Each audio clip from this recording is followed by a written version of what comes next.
Hai, dengan Bapak Tradisi teman-teman. Dalam video melampaui Arkon bagian ke-20, judulnya Ego Spiritual. Ini keren banget teman-teman. Jadi ada ya yang disebut arsitektur kesadaran. Bayangkan teman-teman, kesadaran aja itu suatu teknologi dan dia punya arsitekturnya, ada bangunannya. Nah teman-teman, ini Bapak exciting banget, udah kira-kira rencana membuat video ini seminggu lebih, baru sekarang terlaksana. Jadi teman-teman, satu hal yang pasti ya, bahwa tidak ada apapun yang baru di muka bumi ini, di semesta ini nggak ada yang baru.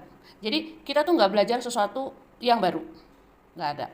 Tapi kita remember. Nah, di konsepnya itu kita tuh remember apa yang sebenarnya udah kita ketahui dari dulu, cuma kita lupa. Jadi kita remember what we have left before. Ya, kita tuh sebenarnya lagi bertujuan untuk ingat kembali. Nah, ini ada langkah-langkahnya teman-teman. Langkahnya tuh keren banget sih. Jadi langkah yang pertama itu kita harus masuk pada diam, ya. Itu bahasa gnostiknya itu stillness. Oke. Nah, jadi pada waktu kita ngerasa kehidupan kita mulai amburadul, mulai pabalatak, mulai nggak jelas, itu kita diam, nggak ngapa-ngapain, diam. Diam itu apa sih ya? Diam. Diam itu berarti ya diam gitu ya. Nah, lalu yang terjadi adalah kesadaran kita, ya sang kesadaran kita, katakanlah jiwa kita, esens kita, keentitasan kita itu mulai menerobos. Dia mulai kayak istilahnya itu kayak menerobos ya, atau kayak menyelinap, tapi yang paling bagus tuh menyerobot. Menerobos, lalu kita mulai bocor. Ya. Jadi ketika sang kesadaran kita mulai menerobos dalam diam itu, masuk pada sela-sela kesadaran kita, itu sebenarnya yang terjadi adalah kesadaran itu mulai menembus batas-batas ya, yang akhirnya itu dia menimbulkan kebocoran. Kebocoran atau kita pakai bahasa Inggrisnya itu glitch. Mendingan glitch ya, bocor tuh kayak emang atap bocor, ada glitch. Nah artinya apa? Ada kisi-kisi atau batas-batas atau pagar-pagar atau boundaries yang mulai retak. Ya, jadi kalau misalnya digambarkan ini kubus, maka kubus-kubusnya itu udah mulai agak retak gitu ya, agak retak. Nah, lalu kita sadar bahwa si kubus-kubus ini sendiri sebenarnya adalah ilusi. Jadi, diam itu membuat sang kesadaran menerobos ilusi. Nah, ketika konsep penjara, kubus, institusi itu mulai retak, itu sebenarnya adalah saatnya si sang kesadaran, apapun namanya, mau sang kesadaran, mau jiwa, mau entitas, mau essence, itu mulai menampakkan diri kepada kita. Dia mulai reveal itself kepada kita. Lalu walaupun mungkin kita udah ada kesadaran ya, kesadaran, tetapi nanti sang kesadaran itu sendiri dia mengambil alih. Dia mengambil alih ya, take over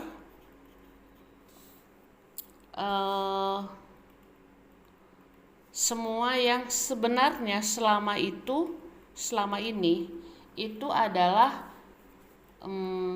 bagian dari panduan yang sudah dilakukan oleh sang kesadaran. Jadi kita sadar bahwa ternyata selama ini walaupun kita belum sadar 100%, ternyata sang kesadaran kita itu sebenarnya udah memandu kita sejak lama. Ya. Nah, sang kesadaran itu dia kayak mengobservasi kita. Ya, nah, karena kita bermain dalam sebuah arena permainan, ya dia nggak bisa intervensi. Kalau enggak nanti untuk apa? Sia-sia dong, kan kita ada bertujuan untuk melakukan permainan sementara dalam keabadian kita di realita ini. Jadi memang pada saat kita diam, baru dia tahu bahwa kita siap untuk mendengarkan petunjuk-petunjuk, panduan-panduan dia. Nah, lalu kita sadar ternyata selama ini memang kita udah dipandu dan kita lalu diarahkan ya, kita itu diarahkan. Jadi si sang kesadaran ini dia mulai mengarahkan kita untuk apa? untuk masuk ya, untuk masuk ke kesadaran ya, masuk ke kesadaran lagi, bukan asensi, bukan climbing, bukan naik,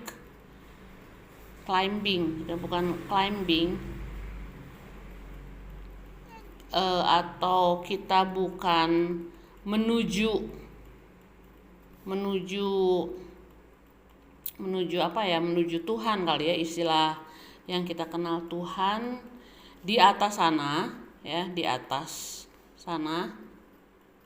Tapi sebenarnya kita itu kayak masuk atau tenggelam ke dalam diri kita. Jadi kita itu istilahnya itu inward, masuk ke dalam diri kita ya, inward, masuk ke dalam diri kita, menuju apa nih, menuju originalitas kita.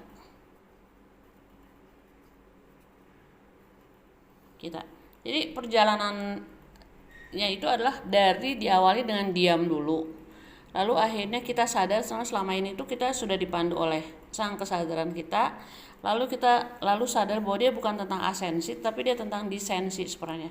Dia bukan naik tapi dia turun ke hati kita, ke dalam diri kita untuk mengenal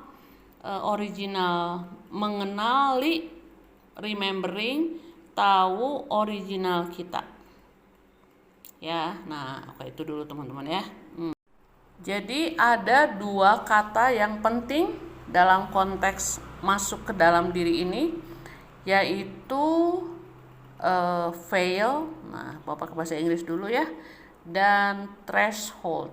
Wah, percaya nggak, sampai Baba aja buka Google Translate untuk tahu apa artinya fail sama threshold, untuk meyakinkan bahwa yang dibicarakan itu memang benar-benar fail dan threshold. Oke, nah fail itu sering banget dipakai dalam konteks kabut lupa. Jadi namanya fail of forgetfulness. Sedangkan threshold itu dia kayak diambang menuju sesuatu yang baru. Nah, fail ini dia dihubungkan dengan lupa, kabut lupa. Jadi fail itu sebenarnya kayak dia tuh kayak sloyer kalau dalam bahasa pengantin tuh, sesuatu yang menutup wajahnya dalam konteks kabut lupa. Lupa apa? Lupa original kita. Jadi lupanya tuh dihubungkan dengan originalitas kita, siapa kita. Nah, pertanyaannya tuh, lalu di mana posisi si Arkon itu? Nah, lalu kita sadar bahwa Arkon itu adalah bagian dari permainan kesadaran kita sebenarnya. Dia bukan evil, bukan setan, bukan demon, tapi dia bagian dari permainan itu ya. Nah, si Arkon itu dia yang membuat realita ini untuk memberikan kita arena bermain sih sebenarnya. Jadi kita nggak boleh ada holding grudge atau kesel atau dendam sama Arkon, jangan. Justru kalau kita dendam sama Arkon tuh mereka seneng karena kan mereka bisa menamanen loose kita. Nah, oke, ini yang menariknya di sini teman-teman ya. Jadi di dalam konteks arsitektur kesadaran itu, katakanlah ini kita ya, kita lalu kita pakai mata ketiga kita ya. Jadi jangan lagi pakai mata fisik kita, tapi kita pakai mata ketiga kita. Nah, lalu selama ini wajah kita itu dengan mata ketiga kita dan dua mata lainnya itu seakan-akan dia pakai veil atau topeng atau sloyer atau apa itu namanya ya. Kalau pengantin tuh mukanya ditutup itu pakai veil namanya, ditutup. Nah, lalu ketika kita diam, si veil ini dia mulai tersingkap. Yang menarik adalah ternyata kalau kita berada di dalam sebuah kubus, ya, maka sebenarnya si sang kesadaran kita itu dia ada seakan-akan dia mengholding kubus itu, dia kayak ngejaga si kubus itu sih, gitu ya. Jadi ini misalnya sang kesadaran kita, lalu ini pakai mata ketiganya. Nah, dia yang nonton kita di kubus yang kita lagi bermain ini. Nah, lalu kan pertanyaannya, siapa yang ngasih tutup veil di wajah kita, di diri kita, dan siapa yang selama ini melihat sebenarnya? Jadi yang melihat itu sebenarnya adalah diri kita, tapi yang dia melihatnya dengan mata ketiga. Nah, lalu dia tahu dia ada di luar kubus ini, tapi dia selalu melihat, dia memperhatikan. Ya, nanti ini dia bisa dalam realita materi yang dikuasai oleh demiurge, dia juga bisa dalam konteks bawah sadar, dalam mimpi-mimpi dan lain-lain. Jadi sekarang kita lihat ya. Nah, pertanyaannya di sini nih. Kalau selama ini kita nggak sadar bahwa kita pakai semacam cadar. Oh, veil itu cadar, benar, baru sadar. Cadar ya. Jadi ada cadar yang kita pakai. Nah, kapan si cadar ini dia lepas? Nah, teman-teman, dia lepas pada saat itu ada yang disebut ekspansi. Ya, ekspansi itu adalah perluasan kesadaran. Jadi kita mulai sadar, ketika kita sadar akan sesuatu yang kita tidak ketahui, itu namanya ekspansi. Lalu si cadarnya mulai lepas pelan-pelan. Nah, ternyata teman-teman, ketika si cadar ini mulai keluar, lalu kita menyadari bahwa ternyata sang kesadaran kita sudah melihat kita dengan mata ketiganya. Itu kebanyakan orang takut. Takut kenapa? Takut untuk masuk pada sesuatu yang bersifat unknown atau masuk ke teritorial tidak diketahui. Itu yang paling ditakuti.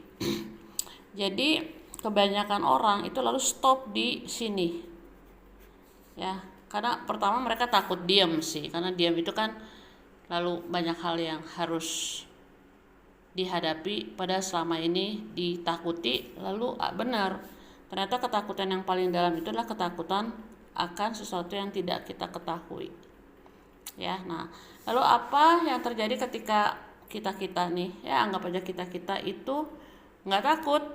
Nah, udah, kita jangan takut ya. Yang terjadi itu adalah bahwa kita mulai masuk pada fase remembering. Jadi kita masuk pada fase remembering.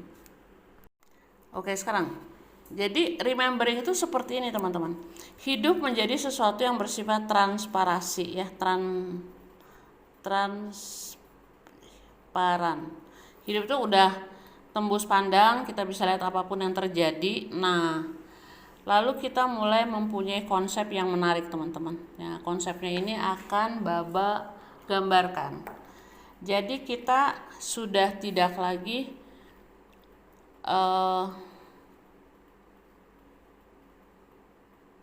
melihat sesuatu itu dalam konteks memandang pada hal tersebut, gitu lah. Oke. Jadi ini gini, ini misalnya ada sebuah pengalaman, ya. Nah, pengalaman itu kan pengalaman yang pasti dia ada dalam konteks teknologi kubus, karena kita memang ada di dalam teknologi kubus gitu. Nah, kalau sebelum remembering itu yang terjadi adalah si mata fisik kita itu melihat ke si pengalaman kubus itu. Jadi kita pakai bahasa Inggrisnya look at, ya, lebih gampang menjelaskan pakai bahasa Inggris, look at. Nah, di dalam remembering itu yang melihat adalah si mata satu kita, pineal gland kita, mata ketiga kita. Nah, dia tidak look at, tetapi dia look through, ya, look through. Jadi dia kayak melembus atau menembus, ya. Jadi yang dia lihat itu adalah ini, lalu ada pengalaman apapun itu, lalu dia tembus, ya, dia tembus, namanya look through. Nah, ketika dia berhasil menembus, ya di sini terjadilah apa yang disebut, yang tadi Baba sebut, threshold, atau sampai pada sebuah kayak sebuah threshold. Threshold itu apa ya? Threshold itu kayak ambang, di ambang sesuatu. Ambang itu ada di momen di ambang sesuatu, lalu kita akan masuk ke situ. Ya, jadi remembering itu seperti itu. Ya. Nah, ketika kita melewati si sesuatu itu, entah dia emosi, entah dia pikiran, entah dia tubuh dan lain-lain, itu lalu kita sadar bahwa I am not it. Ya, jadi saya bukan si kubus itu, saya bukan si raga itu, saya bukan si emosi itu. Saya melihat dengan mata ketiga dan saya mengatakan bahwa ini bukan saya. Karena itu dia udah tidak lagi ditatap, tapi dia hanya melewatinya saja sampai pada suatu ambang. Ambang itu awal dari sesuatu. Oke, kita lanjut lagi ya. Ini Baba udah gambar nih, supaya Baba nggak usah gambar-gambar yang gimana gitu ya. Jadi arsitektur kesadaran yang ketiga itu adalah ketakutan untuk lenyap, ketakutan untuk nggak jadi siapa-siapa, ketakutan untuk hancur, namanya fear of dissolving, ya. Nah, jadi konteksnya seperti ini teman-teman, ya. Ada 3 tahap. Jadi ini adalah kubus-kubus yang ada di sekitar kita. Kubus apapun itu, mau agama, mau adat, mau ekonomi, mau politik, mau pendidikan dan lain, dia adalah sebuah konteks teknologi kubus, ya. Nah, dalam perjalanan hidup kita melakukan internalisasi dari kubus-kubus itu. Jadi dalam internalisasi itu, si kubus-kubus yang ada di luar kita, dia lalu masuk menjadi bagian dari pengalaman raga kita. Ya, ini pengalaman raga. Jadi kubusnya udah masuk ke dalam raga kita nih. Jadi di dalam raga kita tuh ada kubus agama, kubus adat, kubus uang, kubus pendidikan dan lain-lain. Jadi sudah ada internalisasi dari yang di luar menjadi di dalam. Nah, fear of dissolving itu ya harus kita jalani teman-teman, supaya kita bebas dari apa? Dari cengkraman kontrol-kontrol kubus ini. Caranya gimana? Caranya kita menyadari ada kubus-kubus yang ada di dalam diri kita, lalu kita sadar, aware, kita keluarkan itu ke luar diri kita lagi. Jadi kalau internalisasi kita masukkan ke dalam diri kita, nah dalam perjalanan ini sekarang kita keluarkan semuanya, oke? Keluarkan semuanya, ini termasuk emosi, sakit, dan lain-lain, pikiran, tubuh, dan lain-lain.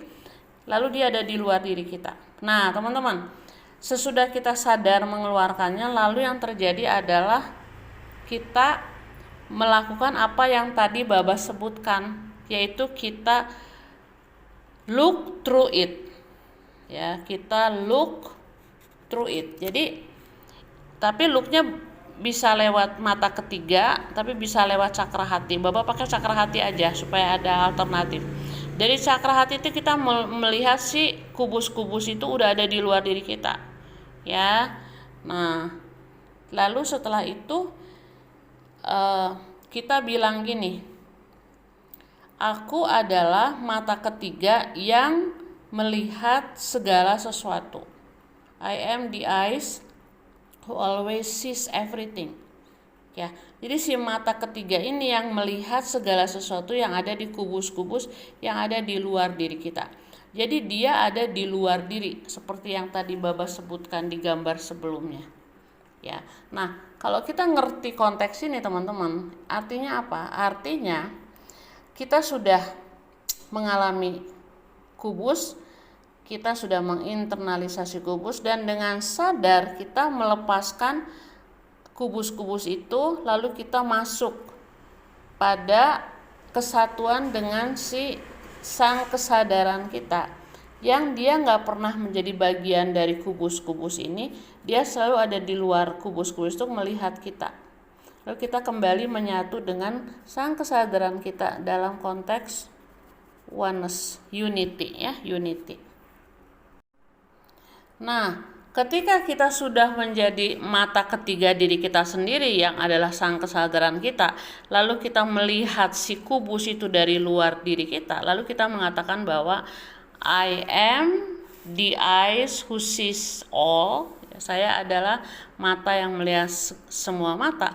Pada saat itu kita nge-break ilusi. Jadi ilusi yang ada di kubus ini itu kita break dengan cara apa? Dengan cara kita melihatnya dari mata ketiga kita atau pineal gland kita. Kita melihatnya seperti itu, ya. Nah, dalam realitas sehari-hari apa yang sebenarnya terjadi? Nah, yang sebenarnya terjadi adalah kita itu melepaskan identitas kita. Jadi misalnya identitas kita itu yang mengatakan who I am. Siapa saya adalah identitas saya. Misalnya saya dari sesuai KTP saya punya achievement apa, saya punya kegagalan apa, saya punya relasi bagaimana, saya punya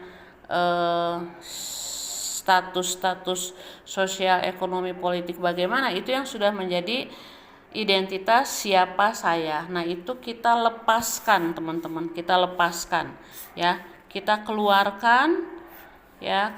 Ada latihan yang bagus banget ya, yaitu misalnya kita menganggap si identitas kita adalah pakaian kita keluarkan pakaian kita, sehingga akhirnya kita menjadi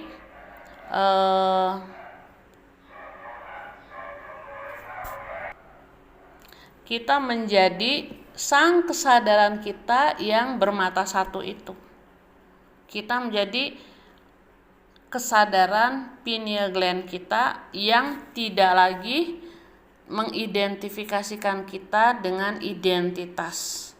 Ya, itu termasuk teman-teman, termasuk misalnya kalau kita merasa kita jadi healer, itu kita nggak bisa lagi menggantungkan identitas kita sebagai healer, atau misalnya kita sebagai teacher gitu ya, kita harus melepaskan itu.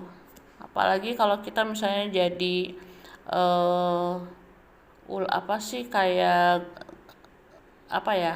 yang pokoknya guru-guru spiritual era baru gitu ya, ulama-ulama, dia harus kita lepaskan karena dia bukan esensi kita, ya. Nah, ini yang paling susah nih, apalagi kalau kita ngerasa secara spiritual kita itu udah mencapai suatu perjalanan dengan babak belur, luka parah dan lain-lain, berdarah-darah, lalu kita harus melepaskan identitas kita sebagai seorang spiritual. Itu agak susah memang. Tapi kalau kita tidak mengosongkan diri kita, itu maka kita tidak bisa berhubungan dengan sisi sang kesadaran kita yang melihat segala sesuatu dari mata ketiga itu, ya. Jadi yang paling menakutkan itu ketika kita menjadi kosong. Nah, tadi kan udah diam tuh, sekarang kosong. Ini susah banget itu. Nah, tapi yang kita ketahui bahwa apapun yang kita lakukan mau tetap memegang identitas kita, karena kita takut dissolving. Apa yang terjadi kalau misalnya kita melepaskan identitas kita lalu kita bukan siapa-siapa, itu menakutkan. Tapi pada saat yang bersamaan, pada saat kita menjadi kosong dan diam, kita lalu berhubungan dengan sang kesadaran kita. Ketika kita tetap berpegang teguh pada identitas-identitas ini, itu artinya apa? Artinya kita tetap ada dalam jebakan Arkon. Nah, jebakan Arkon itu benar-benar mereka canggih banget ya, karena mereka udah melakukannya selama ribuan tahun, dan mereka tetap membuat kita tetap pengen disebut guru spiritual, teacher, healer, apapun itu, reader, tarot reader, atau shamanik, atau apa, itu harus kita lepaskan bahkan untuk benar-benar jadi kosong.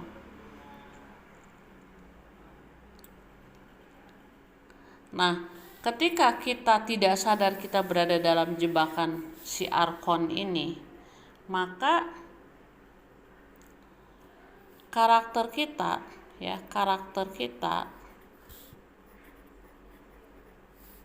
itu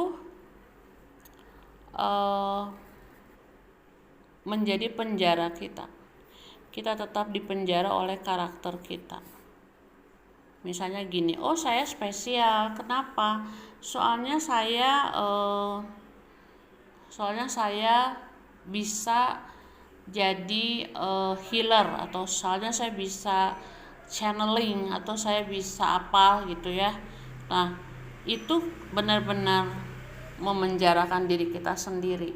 Nah, itu yang disebut sebagai spiritual ego yang Baba bahas. Jadi kita tuh kayak masuk pada spiritual ego ya, ego spiritual lah.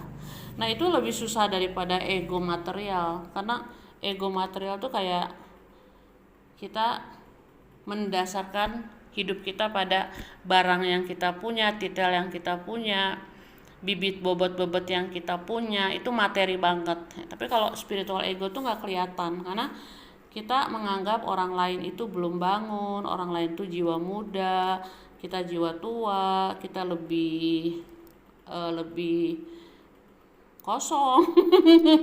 Padahal nggak kosong sama sekali gitu ya. Nah, jadi kita harus sadar ini adalah jebakan. Dia jebakan banget. Maka kita harus sadar ya, bahwa yang namanya awakening itu dia bukan kita mendapatkan mahkota terus kita menjadi lebih daripada orang-orang lain gitu. Sama aja si mahkota ini sama si cadar tadi akhirnya sama gitu. Cuman kalau tadi cadar, sekarang diganti sama mahkota. Ya. Nah, jadi awakening itu dia bukan mendapatkan titel, bukan mendapatkan mahkota, tapi dia adalah mencari cahaya kita sendiri. Dia mencari cahaya kita sendiri. Ya. Sehingga teman-teman, ketika kita sudah melampaui spiritual ego, lalu kita sudah melampaui yang disebut sebagai spiritual bypassing ya, spiritual yang bypassing yang setelah kita meditasi dan bisa meditasi berjam-jam, terus kita bisa melihat berbagai macam cahaya, terus kita bisa ketemu sama orang-orang kudus atau dari bangsa lain, Arcturian, Sirian, Pleiadian, lalu kita ngerasa bahwa kita hebat banget itu. Nah, itu akan menyulitkan kita masuk pada cahaya dan stillness. Sementara light dan stillness ini adalah dua kata yang paling powerful untuk melawan si Arkon. Jadi kalau teman-teman misalnya gini, kalau ada emosi lagi benar-benar tidak stabil ya, Arkon udah mulai masuk mensabotase, kita pakai mantra light and stillness. Itu menurut Gnostik itu yang bisa membuat si Arkon itu powernya melemah. Nah, light ini perjalanannya panjang tadi, yang udah ngosongin diri dan lain-lain, sementara stillness itu adalah diam yang kita lakukan di awal tadi. Ini dua kata ini yang paling powerful. Oke? Kita lanjut lagi ke lebih dalam lagi tentang dissolving. Dissolving itu kayak meleburkan identitas kita. Lalu sekarang identitas kita itu berdasarkan si mata satu kita, pineal gland kita. Itu dalam tradisi itu disebutnya mata horus ya. Tapi kita semua itu punya mata ketiga, kita semua punya mata horus, yaitu I am the one who sees whole stories. Saya adalah mata yang melihat segala sesuatu keutuhan dari semua cerita itu. Nah, kita harus melepaskan identitas tadi untuk sampai pada kesadaran ini. Nah, jadi akhirnya apa yang terjadi? Aduh, sayanya mulai menghilang. Ya, sayanya mulai menghilang. Jadi emosi saya, pikiran saya, harapan saya, ketakutan saya, dan lain-lain itu kita lepaskan dari diri kita, lalu kita masuk pada konteks remembering. Ya, remembering. Nah, yang terjadi adalah begini. Kita mulai melepaskan identitas kita itu seperti gini.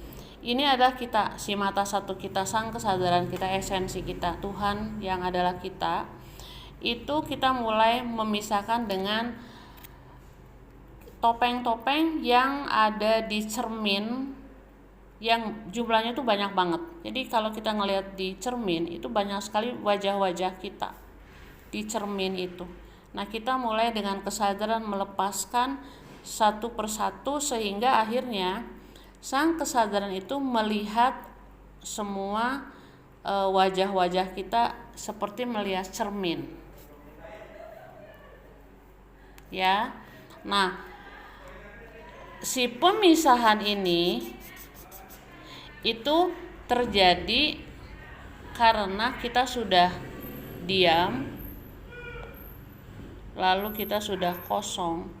Nah, ketika kita melepaskan identitas itu, kita seakan-akan udah nggak tahu lagi apa yang harus kita pegang. Kita masuk pada apa yang disebut ketidaktahuan. Nah, itu adalah sisi gelap. Karena apa? Karena gelap adalah kita nggak tahu apa yang terjadi, karena kita nggak tahu sama sekali apa yang terjadi. Ya. Akhirnya kita tiba pada yang disebut arsitektur kesadaran. Jadi yang disebut arsitektur kesadaran itu adalah seperti ini teman-teman. Bapak udah gambar nih. Ini ya. Jadi kita itu ini ya. Kita melepaskan semua yang bukan kita. Kesadaran abadi melepaskan pengalaman yang sementara. Kita lepaskan semuanya, lalu kita berkata bahwa kesadaran itu tidak untuk naik, asensi. Enggak, dia itu justru disensi. Dia turun ke hati kita, cakra hati kita. Ya. Nah, lalu kita hidup berdasarkan koneksitas mata ketiga kita dengan cakra hati kita. Tidak lagi berdasarkan identitas kita yang adalah bagian dari kontrol arkons. Begitu kita tidak sadar, masuk lagi si identitas dalam diri kita dikontrol lagi. Lalu kita tahu bahwa asensi itu bukan naik tangga. Asensi itu dia bukan berbentuk piramida. Kenapa? Karena kalau ada hierarki dan masih ada piramida dengan populasi di bawah ini susah untuk mencapai kesadaran yang di atas, kita masih terjebak pada konteks spiritual dari demiurge, dari arkon. Jadi yang disebut remembering, yang disebut kenaikan kesadaran itu dia berbentuk spiral. ya, dan dia itu dicahayai oleh api abadi yang ada di dalam diri kita, dan dia dibimbing oleh mata ketiga kita sendiri yang melihat segala sesuatu.